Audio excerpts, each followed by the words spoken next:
दिवो दासपदलाञ्छन देशिक नमोऽस्तु धन्वन्तरये नमोऽस्तु धन्वन्तरये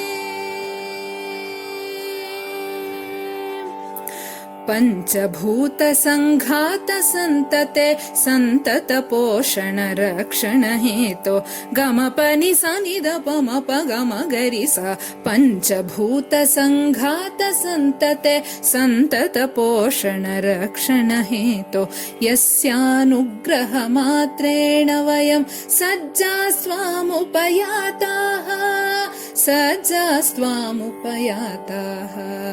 नमोऽस्तु धन्वन्तरये स्वस्थ भारतं सबल भारतं स्वस्थ मानवं पुष्ट मानवं निसरि सनिदवमपगमपनिसा स्वस्थ भारतं सबल भारतं स्वस्थ मानवं पुष्ट मानवं शरीरवेदात् कर्तुं तरुणा वयमुपयाताः